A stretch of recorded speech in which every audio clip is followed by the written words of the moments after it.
पढ़ रहे हैं सेकंड कैंटो स्कंद 2 का 15वां श्लोक, पहला चैप्टर 15वां श्लोक। ठीक है।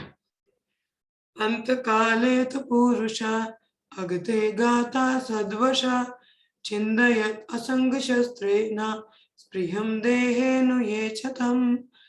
अंत काले च पुरुषा अगते गाता सद्वशा चिंदयत् असंग शस्त्रेण स्पृहं देहेनु ये चतम। अंत काले तु पुरुषा अगते गाता सद्वशा चिंदयत् असंग शस्त्रेण स्पृहं देहेनु ये चतम। माता जी श्लोक पढ़िए।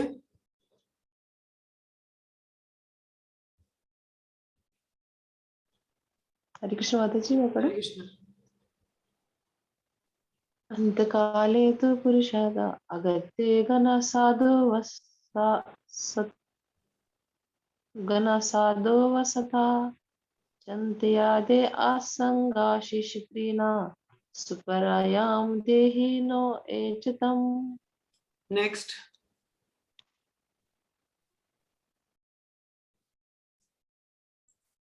पढ़िए सुदर्शना माता जी।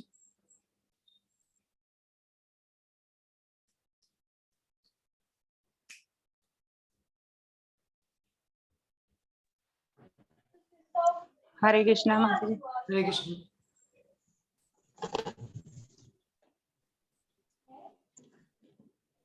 अनंत काले तु पुरुषा आगते गत साधवसः छिन्दादसंग शस्त्रेण स्पृहं देहनु ये च तमः।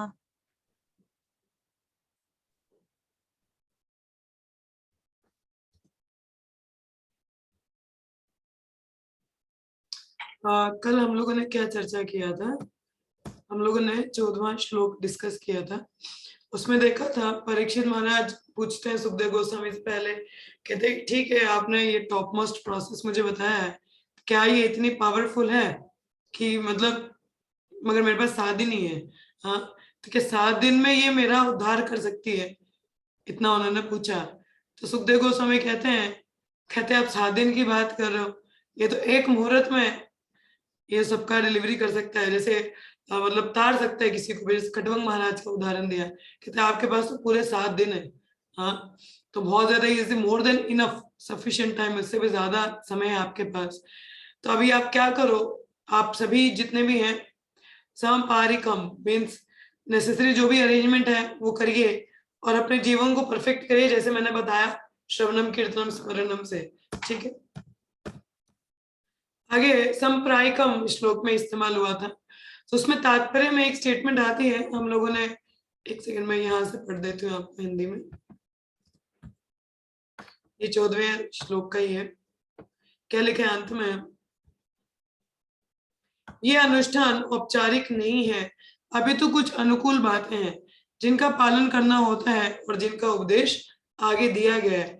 कि देखिए हमें अंतिम समय में कुछ रिचुअल हमें करने होते हैं। देखिए कोई मृतक व्यक्ति होता है तो बोला जाता है गंगा जल रखो, तो तुलसी रखो, भगवान को जो ऑफर माला होती है वो रखनी चाहिए।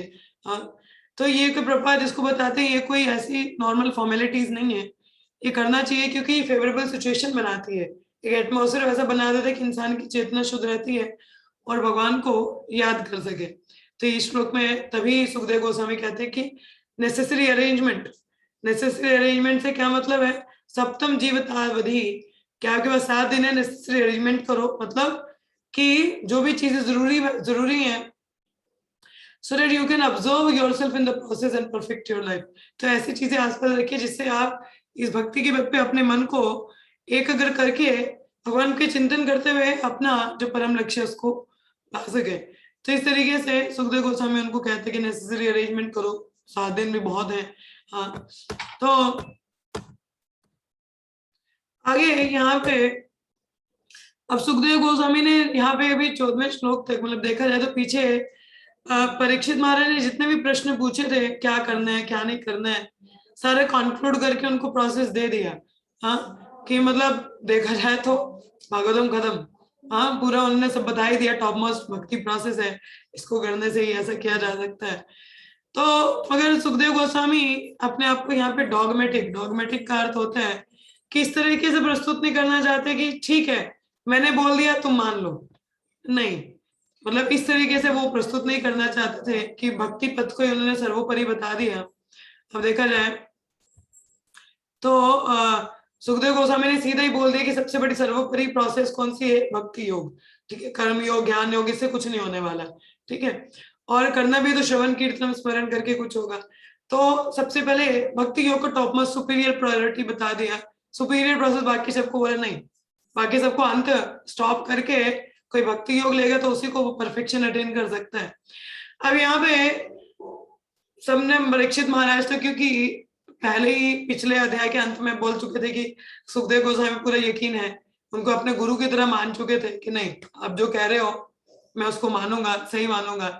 तो सुखदेव गोस्वामी ने बता भी दिया कि भक्ति है टॉप मोस्ट है, मगर सुखदेव गोस्वामी यहाँ पे ऐसा नहीं जताना चाहते कि ठीक है मैंने बोल दिया और आपने मान लिया, नहीं, ऐसा वो नहीं जताना चाहते, क्योंकि ये जो सभा थी जहाँ परीक्षित महाराज हैं सभी लोग हैं, वहां पे अकेले परीक्षित महाराज नहीं है, बाकी और भी सेजिस हैं और भी महात्मा लोग हैं, डिवोटी मतलब संत लोग जो बैठे हैं, और सभी लोग सुखदेव गोस्वामी को अपना गुरु नहीं मानते। वहां पे सब लोग कई कई अलग अलग प्रोसेस को भी फॉलो करते हैं, कई कर्म योगी हैं, कई अष्टांग योगी हैं, कई ध्यान योगी हैं। तो ऑलरेडी कोई व्यक्ति अगर कर्म योगा प्रैक्टिस करता है आप उसको सीधा बोल दो देखो भक्ति योग सुपीरियर है, मानेगा क्या? मतलब आपको गुरु नहीं मानता, वो ऐसे कैसे उस चीज को मान ले। तो सुखदेव गोस्वामी इसलिए यहाँ पे कहते कि नहीं मैं ऐसा कुछ डॉगमेटिक नहीं यहाँ पे प्रस्तुत करना चाहता कि ठीक है मैंने बोल दिया तो मान लिया। परीक्षित महाराज का केस अलग है, क्योंकि वो तो क्या है मेरे को अपना जैसे गुरु मानते हैं तो मेरी बात मान लेंगे, ठीक है, मगर ये जो सभा है इसमें बाकी लोग भी आते हैं, हाँ सभी लोग हैं, अलग अलग वैरायटी के लोग हैं ना, अलग अलग लोग हैं, अलग अलग प्रैक्टिशनर्स हैं, कोई ज्ञान योग के कोई ध्यान योग के, हर एक का हर किसी का इतना निष्ठा नहीं है भक्ति की प्रोसेस पे, डिवोशनल सर्विस पे कि वो उसको एज इट इज ले लें। तो कोई भी अगर बुद्धिमान व्यक्ति है तो वो क्या है एक रीजनेबल एक्सप्लेनेशन देगा, हाँ, before accepting anything and any person who is himself convinced of what he is following. देखिए कोई भी व्यक्ति अगर मुझे आप कुछ बताएं तो मुझे उसको एक्सेप्ट करने के लिए आप रीजनेबल एक्सप्लेनेशन देंगे तो मैं शायद ले लूं। हाँ सपोज अगर मैं भक्ति में नहीं हूं, ठीक है, if I am not into devotion, मैंने तो कभी भक्ति की नहीं, मैं अपने कर्म कांड में खुश हूँ, हाँ, तो अगर आपको देखना है कि आपको अपनी भक्ति की प्रोसेस के बारे में मुझे बताना है तो आप मुझे रीजनेबल रीजंस दोगे ना, ये तो नहीं कि देखो भक्ति सबसे सर्वोपरि है, ऐसे बोलने से मैं समझ जाऊंगी क्या?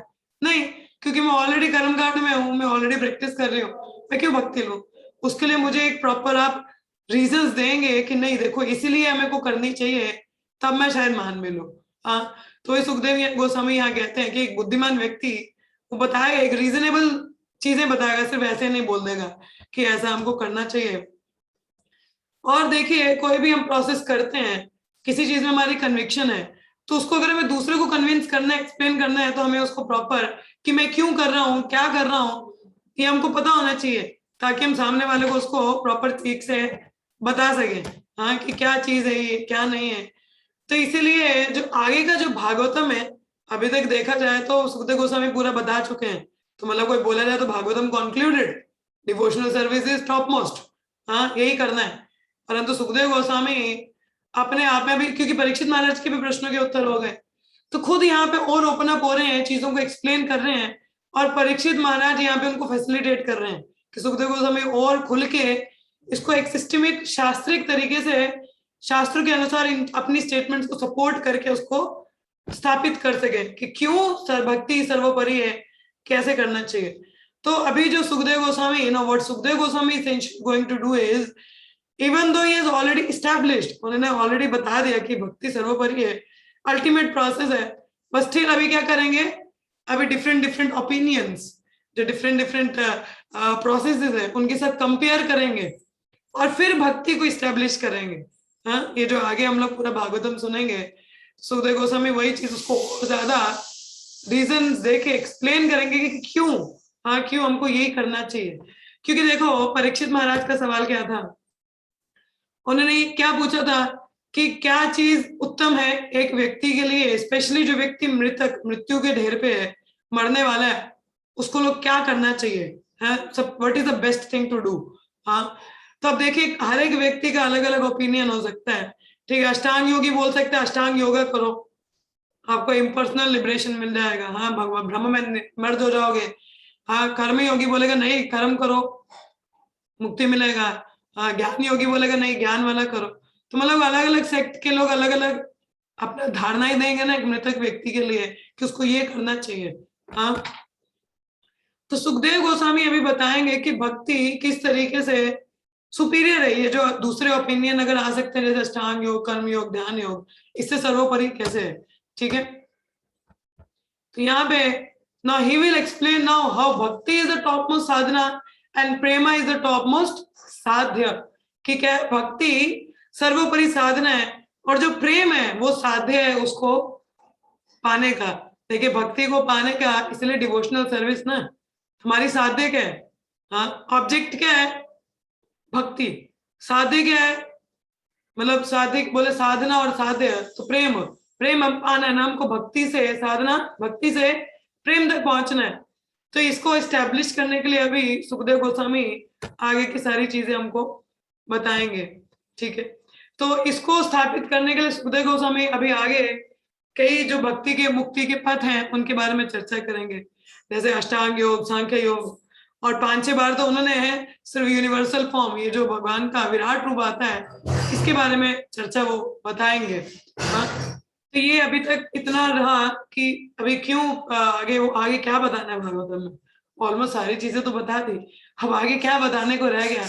तो यही बताना चाहते सुखदेव गोस्वामी सिर्फ ऐसे ही प्रस्तुत नहीं करना चाहते कि मैंने बोला आपने मान लिया, नहीं वो एक प्रॉपर स्पेसिफिक रीजंस देना चाहते हैं कि क्यों भक्ति ही क्यों और मतलब और कोई प्रोसेस क्यों नहीं। तो उसके रीजंस देने के लिए आगे की जो भागवतम है अभी सेकंड स्कंद आएगा दूसरा स्कंद, तो इसमें वो सारी चर्चा सुखदेव गोस्वामी बताएंगे, ठीक है। चलिए हम लोग इसका अनुवाद पढ़ेंगे 15वें श्लोक का।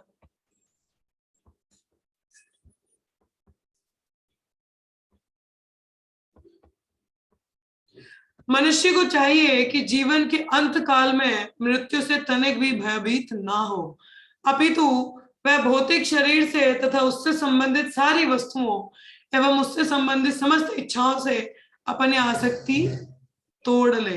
हाँ तो देखिए जब मनुष्य अंत समय में मृत्यु के सबसे करीब है क्या करना चाहिए, उसको डरना नहीं चाहिए, पर अपितु वह भौतिक शरीर से तथा उससे संबंधित सारी वस्तुओं एवं उससे संबंधित समस्त इच्छाओं से अपनी आसक्ति तोड़ ले। तो इमीडिएटली समझ लेना चाहिए अब इन चीजों में कुछ नहीं है, इन सबको छोड़ना ही बेहतर है आसक्तियों को, ताकि मैं आगे के लिए बढ़ सकूं। हाँ आप में से कितने लोगों ने महामूर्ख की कथा पता है, पता है आप सभी को महामूर्ख की स्टोरी, हम लोगों ने प्ले भी किया था टेम्पल में, पता है सबको महामूर्ख की कथा, कितने लोगों को पता है महामूर्ख की कथा पता है? पता है किसी को महामूर्ख की कथा नहीं पता? कि एक राजा होता है, हाँ वो इतना मतलब ऐशो आराम में होता है, अपनी रानियों के साथ मजे ले रहा होता है, राज कर रहा होता है। तो एक साधु महात्मा उसके घर आते हैं तो कहते हैं कि देखो थोड़ा बहुत हमें भक्ति भी करना चाहिए। मगर उस राजा का एक ही गुण था कि वैष्णव सेवा करता था, मतलब कोई साधु आ जाता तो आदर सम्मान करता था, बट अदरवाइज वो भोग विलास में ही लगा रहता था। तो उन साधु महात्मा ने देखा कि इसमें एक गुण तो है सेवा करने का, परंतु फिर भी इसकी अकल नहीं आ रही है कि मुझे भक्ति करना है या भी थोड़ा इस तरफ भी ध्यान देना चाहिए। इस समय बीतता जा रहा है कुछ कर नहीं रहा। हाँ तो उन्होंने उसको बताने के लिए अपने एक शिष्य को भेजा, बोले ये ऐसे समझता ही नहीं है क्या करना है। तो एक शिष्य को भेजा, उन्होंने एक्चुअली उसको राजा को बोला एक काम तुम करोगे क्या, देखो तुम बाकी तो कुछ करते नहीं मगर मेरी एक इच्छा तुम पूरी कर दो, अब पता नहीं मैं कब तुमसे मिलूंगा, तो ये डंडा लेना और एक महामूर्ख को अपॉइंट करना, महामूर्ख को रखना, मूर्ख व्यक्ति सबसे ज्यादा मूर्ख तुम्हारे राज्य में हो उसको ये डंडा दे देना और उसको महीने महीने वेतन भी देना और उसको बोलना कि पूरे राज्य में जितना भी जगह है वहां घूमेगा। और ये जो डंडा है जब कोई उससे भी बड़ा उसको मूर्ख मिल जाए तो उसको दे देना। बोले इतना सा काम मैं कर दूंगा महात्मा, कोई बात नहीं। महात्मा चले जाते हैं, तो अगले दिन अपने सेनापति को बोल देते कि महात्मा ने ऐसा ऐसा काम बोला था, जाओ ढूंढ के लाओ। तो एक मूर्ख को पकड़ के लाते हैं, तो राजा पूछते कैसे पता लगा आपको ये मूर्ख है, तो उन्होंने बोला कि ये अपनी सारी धन संपत्ति ऐसे लौटा रहा था। तो हमने जब पूछा कि क्यों लौटा रहा, तो कहता है ये सब कुछ है ही नहीं मेरा, ये धन संपत्ति का, ये शरीर भी मेरा नहीं है। तो राजा देख के हंस पड़ा, अच्छा ये शरीर भी खुद का नहीं है, इससे बड़ा मूर्ख और कौन हो सकता है। अब भौतिकवादी ये चीजें नहीं ना समझ पाते कि शरीर भी हमारा नहीं है बेसिकली। तो बोला ठीक है ये मूर्ख है, इसको डंडा दे देते हैं। तो उसको बोल देते हैं कि ठीक है तुम्हें महीने महीने वेतन भी मिल जाएगा, सारी सुविधाएं मिल जाएंगी, बस तुमको घूमना है, कुछ काम नहीं करना, और जब तुमसे बड़ा कोई मूर्ख मिल जाए तो उसको ये डंडा दे जाना। तो इस तरीके से समय बीतता गया और राजा बूढ़ा हो चुका था, बीमारियां लग गई, अब इतना भोग विलास नहीं कर सकता था। तो उसको पता था मेरा अंतिम समय तो सबसे मिल रहा था वो, तो उसको याद है ऐसे मूर्ख भी था कोई, तो बोलते जाओ मूर्ख को ढूंढ के ला, इससे भी मिल लेता हूँ अंतिम समय मेरा। तो मूर्ख को बुलाते हैं, तो मूर्ख को पूछते हैं, और मूर्ख पूछते हैं राजा कहाँ जा रहे हो। राजा ने पूछा बहुत दूर जा रहा हूँ मैं। बोला कहाँ, मैं भी चलूंगा साथ में। बोला नहीं नहीं तुम नहीं चल सकते साथ में। कहते अच्छा मुझे पता है अपनी पत्नियों को लेके जा रहे हो इसलिए मुझे नहीं लेना चाहते। कहते नहीं नहीं कैसे मूर्ख हो तुम, सच में ही मूर्ख हो, पत्नियों को कैसे लेके जाऊंगा मैं। कहते अच्छा पत्नी को नहीं लेके जा रहे, अच्छा अपने हाथी घोड़े संपत्ति लेके जा रहे होंगे आप। बोलता यार तू कितना मूर्ख है, तू सच में ही मूर्ख है, तेरे को पता नहीं मैं जहां जा रहा हूँ मैं कुछ भी नहीं लेके जा सकता। कहते कुछ भी नहीं, घोड़े नहीं लेके सकते, हाथी नहीं, एक सिक्का भी नहीं लेके जा सकते। बोला नहीं कुछ भी नहीं लेके जा सकता, कैसा मूर्ख व्यक्ति है। तो मूर्ख बोलता अच्छा आप अपनी पत्नियां नहीं ले सकते, आप धन संपत्ति नहीं लेके जा सकते, आप बच्चों को नहीं लेके जा सकते, तो फिर आपने ये इतना धन संचय इतना प्रॉपर्टी बनाया क्यों। हाँ तो राजा बोलने लगा कि तू मूर्ख नहीं लगता, इतनी बड़ी बड़ी बातें कर रहे हैं, मुझे सच पता तू है कौन।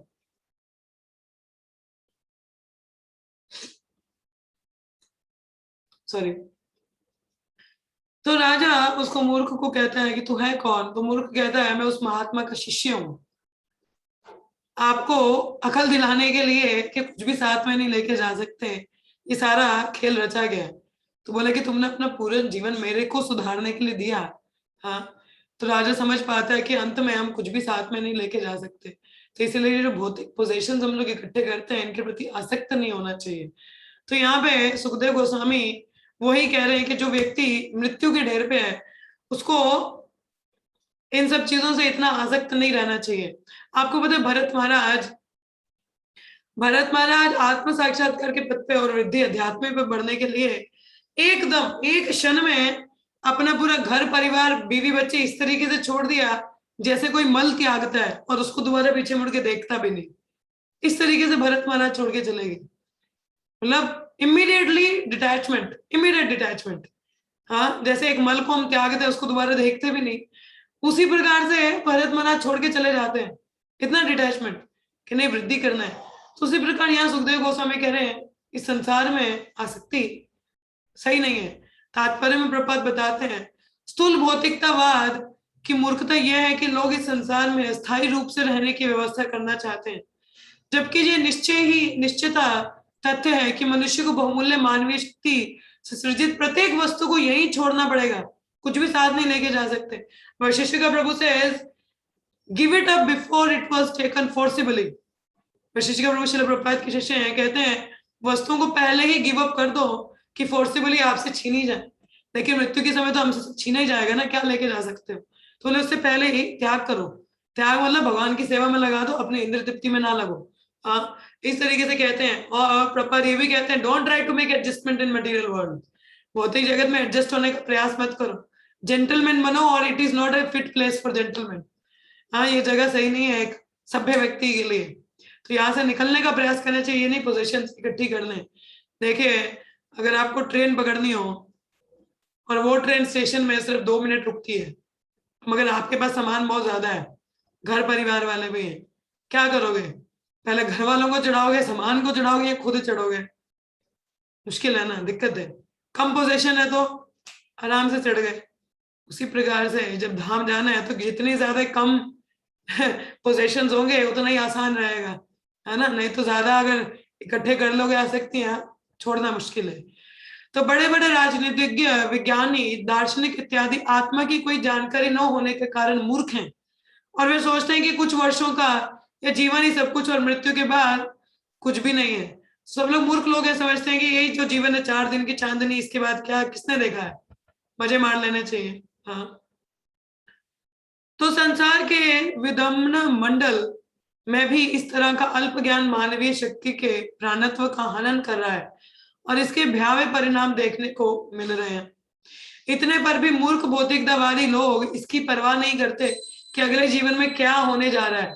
नहीं सोचते कि आगे जाके नर्क जाना पड़ेगा, इतना भोगना पड़ेगा, या कुरूप आपको मिल सकता है, या जानवर की जूनी में जाने को मिल सकता है। उनको कोई चिंता नहीं है। कोई व्यक्ति कहते प्रभुपाद कुत्ते भी बनेंगे तो क्या है मतलब क्या प्रश्न पूछते हैं प्रभुपाद। प्रभुपाद बताया था कि देखो हमें अच्छा जीवन सुधारना है, आगे करना है, तो वो कहते प्रभुपाद कुत्ता भी बने तो क्या है, वो भी तो अपना खाना पीना करता ही है। मतलब देखिए यहाँ आपको मौका मिल रहा है कि जन्म मृत्यु के आप इस बंधन से निकल सकते हो, और इधर मनुष्य बोल रहा है कुत्ता भी बन जाएंगे तो क्या ही है, तभी खाएंगे पिएंगे मजे मारेंगे। कितनी मूर्खता वाली बात है ना। तो जिस प्रकार मनुष्य पुराने वस्त्र बदलता है उसी तरह व्यक्ति का जीव शरीर बदलता है। ये हम लोगों ने कल भगवद गीता क्लास में देखा था। तो शरीर का यह बदलाव ही मृत्यु कहलाता है।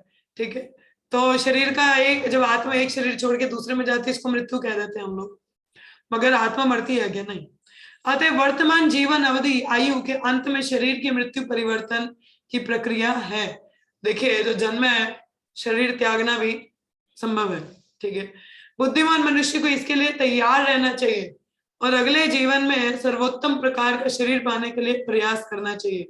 देखिए अभी जैसे हम लोग 11th-12th में होते हैं ना, हम लोग अभी 11वीं 12वीं में होते, 10वीं की परीक्षा दिया, तो 10वीं से ही हम लोग एक्चुअली 9वीं कक्षा से ही प्रयास करना शुरू कर देते हैं। मेरे एक हिस्ट्री के टीचर थे, हमें 10th में पढ़ाते थे, वो हमको कहा करते थे अगर ये आगे के 4 साल तुम लोगों ने 9th to 12th अच्छा पढ़ लिया तो आगे का जीवन 40 साल बड़े मजे में निकालोगे, और अगर अभी के 4 साल नहीं पढ़ाई किया तो आगे के 40 साल धक्के खाने पड़ेंगे। कहने का मतलब अभी आप करियर चूज कर सकते हो, ब्रांच चूज कर सकते हो, पढ़ोगे तो एक अच्छा जा सकते हो अपने हिसाब से, क्योंकि 9 to 12 हमें स्टडी वैसा रखना पड़ता है कि हम लोग अपना सब्जेक्ट चूज करते हैं, medical, non medical, arts, commerce, फिर उसके हिसाब से आगे हायर एजुकेशन में जाते हैं और उसके हिसाब से फिर हम लोग आगे करियर चूज करते हैं। तो वो कहते थे कि अभी के 4 साल मेहनत कर लोगे तो बढ़िया रहेगा। मैं देखे जाओ तो पढ़ने में अच्छी थी, मगर थोड़ा बीच में डामाडोल रहा। 6th क्लास में आके 5th तक ठीक था, आगे थोड़ा खेल कूद में रहे तो पढ़ाई इतना किया नहीं, तो 6ठी 7वीं में ऐसे 60% 70% ऐसे लेके पास थी मैं। अब मानोगे नहीं, मैथ्स में 40 नंबर थे मेरे, टोटल डिट्टो पास पे पास हो गया हुआ है। तो 6th में तो जब ये जो थोड़ा बड़े हुए तो थोड़ा आया कि नहीं पढ़ना चाहिए, तो हमारे जो सर थे उनकी बात मुझे चुभ गई कि नहीं मेहनत करनी चाहिए। तो मैंने अगर मेहनत शुरू की तो 9th क्लास से ही शुरू किया थोड़ा पढ़ना, तो 9th क्लास से पोजीशन लेना शुरू किया। उससे पहले ऐसे थोड़ा मजा मस्ती में निकाल दे, थोड़ा मतलब मीडियोकर ना, मिडिल आप बोलो कि ज्यादा ऊपर भी नहीं जाना नीचे भी नहीं जाना, बीच में रहना, तो इतना पढ़ना भी नहीं है, ज्यादा कम भी नहीं पढ़ना, एवरेज रहना। तो बोला कि नहीं अभी पढ़ना है, 4 साल अभी बोला तो 4 साल धक्के नहीं खाना है। तो मेहनत शुरू की, तो करके आगे मैथ्स में काफी इंटरेस्ट दिखाया तो नॉन मेडिकल रखा आगे, तो मतलब मेहनत करके आगे, तो उसी समय हमारी तैयारी शुरू हो जाती है। फिर अभी जैसे मैं इंजीनियरिंग, अभी इंजीनियरिंग करना था आगे, तो इंजीनियरिंग एग्जाम के लिए हम लोग सोचते कि हाईएस्ट कॉलेज, हम ये नहीं सोचते ना कि कोई भी निम्न कॉलेज में जाके हम एडमिशन लेने, फायदा नहीं है, प्लेसमेंट नहीं है, नौकरी नहीं मिलेगा हायर वाला, व्हाट इज द फन।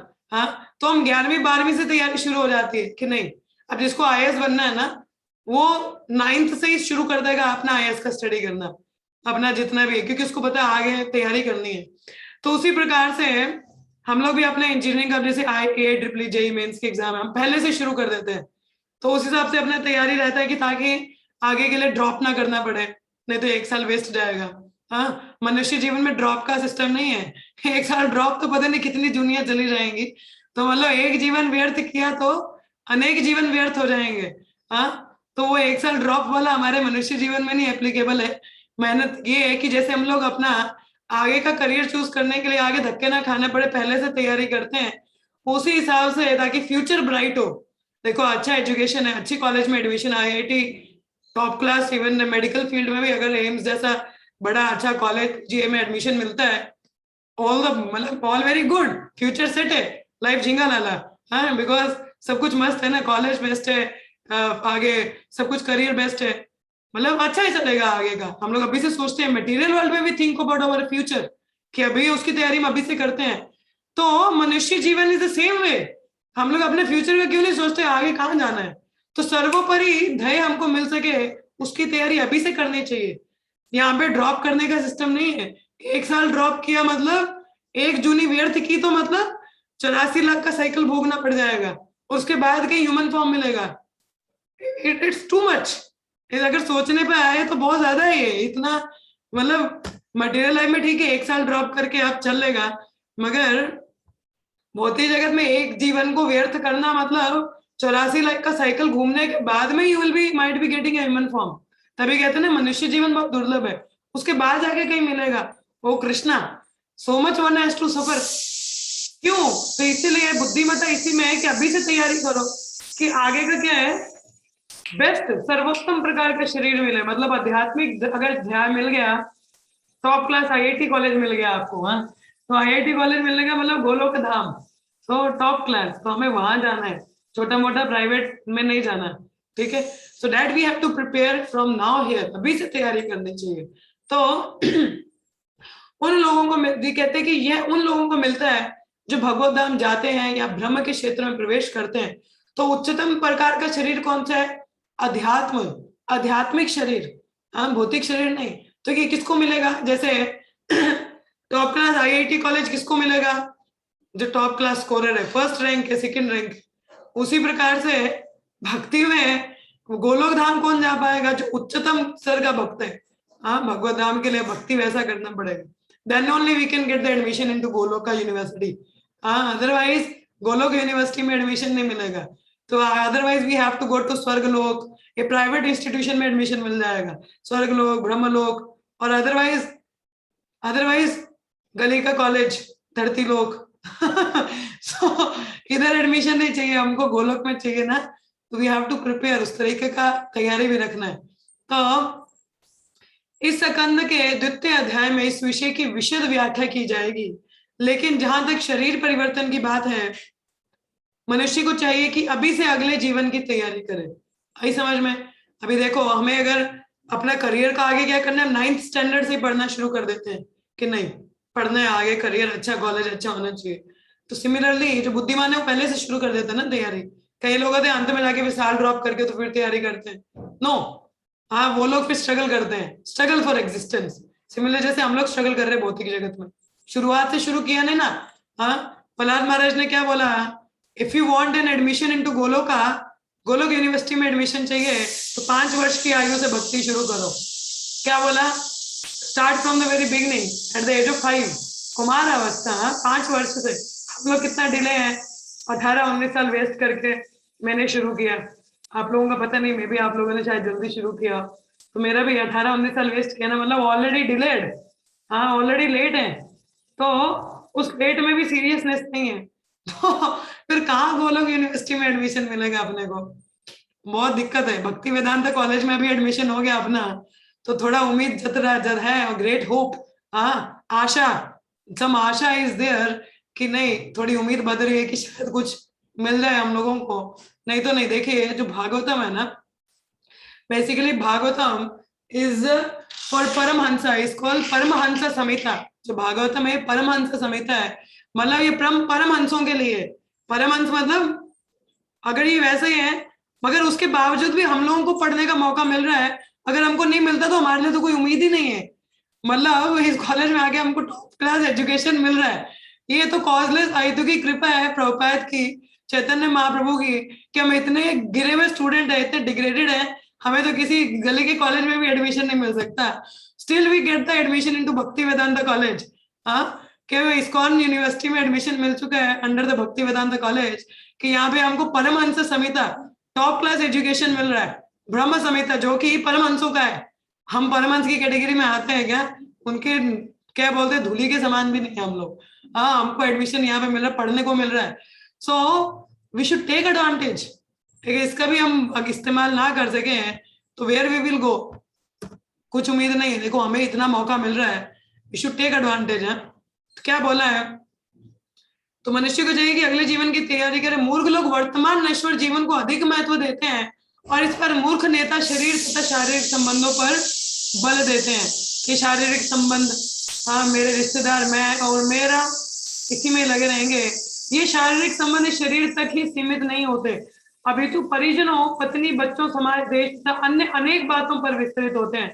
हाँ, अभी हम लोगों ने पीछे एक श्लोक पढ़ा था ना, क्या देह आपत कलत्रा आदिशु, देह शरीर, बच्चे, पत्नी और उससे संबंधित, शरीर से संबंधित रिश्तेदार, इसी में ही हमारा इंद्रिय तृप्ति भोग विलास चलता है। इसके आगे हम सोच ही नहीं पाते।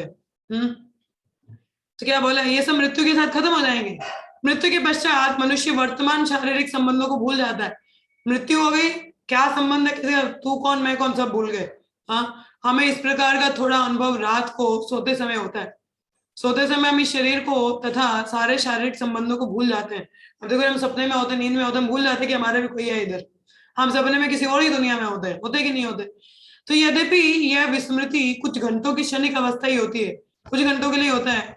मृत्यु कुछ मासों के लिए, निद्रा के अतिरिक्त कुछ नहीं है, जिसमें उसी तरह मृत्यु भी कुछ क्षण ही है सोने के, जिसमें दूसरा शारीरिक बंधन विकसित होता है, जो हमें प्रकृति के नियम द्वारा हमारी आकांक्षा के अनुसार दिया जाता है।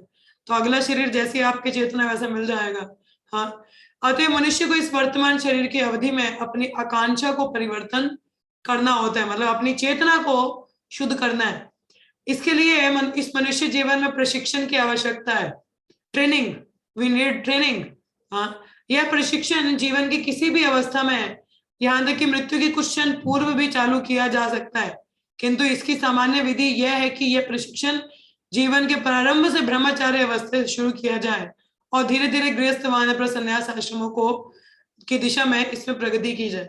देखिए, अब भक्ति योग है, इतना कोई वैसे है नहीं। अब देखिए, परीक्षित महाराज है, अंतिम के 7 दिनों में श्रवण कर रहे हैं भागवत का, इसको सुन पा रहे हैं।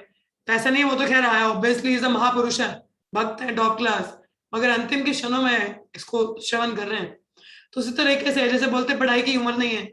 हाँ, अभी पीछे आई डोंट रिमेम्बर, जब मैं 10th-12th में थी तब मुझे पता है कि ऐसे नाइट स्कूल्स चलते थे। नाइट स्कूल मतलब कि जो बूढ़े लोग हैं उनके लिए, उनको रात को एनजीओ के द्वारा पढ़ाया जाता था, थोड़ा एजुकेशन दिया जाता था, basic education, free of cost. बोलते थे पढ़ाई की उम्र नहीं है, जो अनपढ़ है उनको भी थोड़ा बहुत बेसिक एजुकेशन आना चाहिए, ताकि वो कुछ कार्य कर सके, अपने पैरों पे खड़े हो सके। तो उसी प्रकार से भक्ति का भी कोई एज नहीं है, एनी टाइम कोई भी इसको ले सकता है, बशर्ते वो सीरियसली उसको ग्रहण करे। हाँ, अब देखिए, कोई मृत्यु के समय भी अगर उसको महाभागवत किसी वैष्णव का संग मिल जाए तो उससे उसका तारण हो सकता है, हरिनाम का थोड़ा श्रवण हो जाए, हाँ, सुधर जाएगा जीवन। तो परंतु मगर वो तो कॉजलेस अहेतु की कृपा हो जाए ना कहीं पे, हाँ, कि मौका मिल जाए। परंतु अवधि प्रोसेस क्या है, शुरुआत से शुरू ब्रह्मचार्य, गृहस्थ, वानप्रस्थ, संन्यास की ओर हमको प्रगति करना चाहिए। हाँ, तो ऐसा बताया जाता है यहाँ पे। तो इस प्रशिक्षण मतलब ट्रेनिंग है ना, ब्रह्मचार्य में आपको पूरा ट्रेनिंग है, फिर गृहस्थ में किस तरीके से आगे जीवन निर्वाह करना है, कैसे करना है, तो एक प्रॉपर ट्रेनिंग के थ्रू हमको सीखना चाहिए। हाँ, इस प्रशिक्षण को देने वाली संस्था वर्ण आश्रम धर्म या सनातन धर्म पद्धति कहलाती है। तो हमारे लिए कौन सी इंस्टीट्यूशन है, इस्कॉन, जो मनुष्य जीवन को पूर्ण बनाने की सर्वोत्तम विधि है।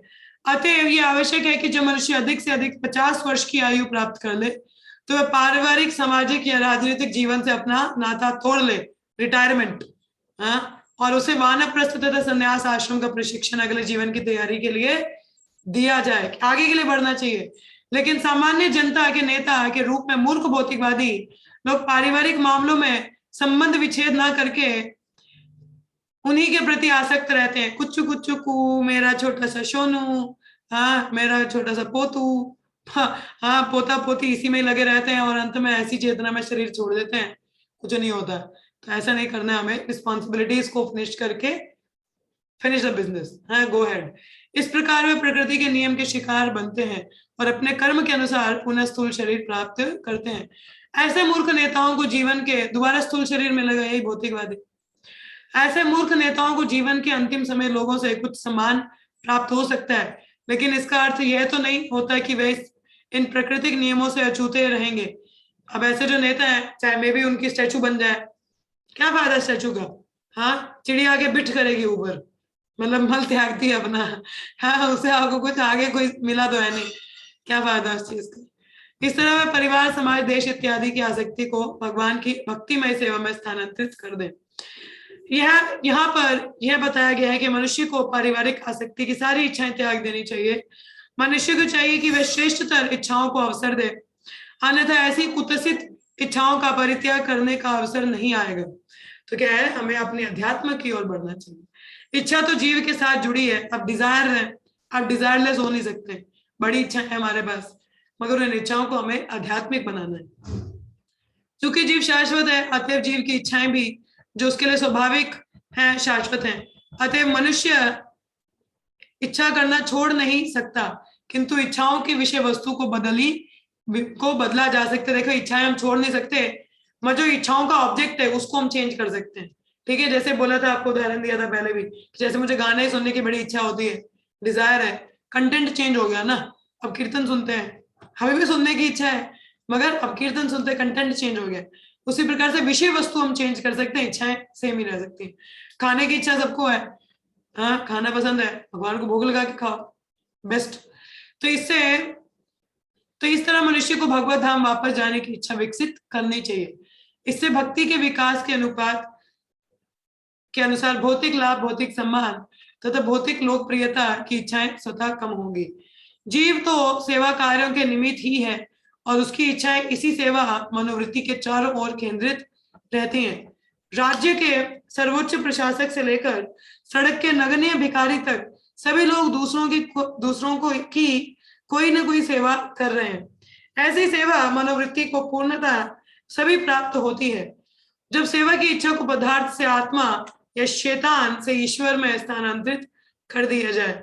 देखिए, अब सेवा करने की इच्छा भी हर किसी में, कोई अपने परिजनों की सेवा कर रहा है, कोई अपने बॉस की सेवा कर रहा है, कोई देश की सेवा कर रहा है, कोई अपने घर वालों की सेवा कर रहा है, कोई अपनी इंद्रियों की सेवा कर रहा है। मगर क्या इन सेवाओं से हमें उच्चतम लक्ष्य प्राप्त हो रहा है? नहीं। तो किसकी सेवा करनी चाहिए? ऋषिकेशा ऋषिकेशो सेवनम। भगवान की सेवा करेंगे, वहां पे अपना सेवा भाव लगाएंगे तो कुछ उद्धार हो पाएगा, नहीं तो बहुत ही जगत में अटके रहना पड़ेगा। तो चॉइस आपके पास है, मेरे पास है, फ्री विल हमारी है ना। भगवान ने इच्छा दिया है, बोले कि आगे तुम्हारी क्या करना है तुमको, इट्स अप टू यू। यत इच्छसी तत् करो।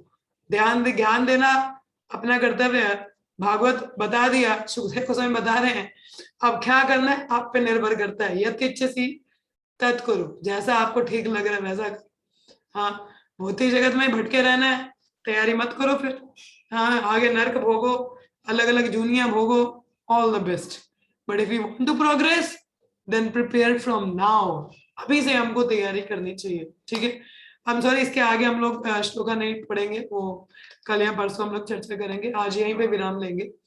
तो आप में से किसी का कोई प्रश्न हो या कोई चर्चा हो तो आप कर सकते हैं। हरे कृष्ण।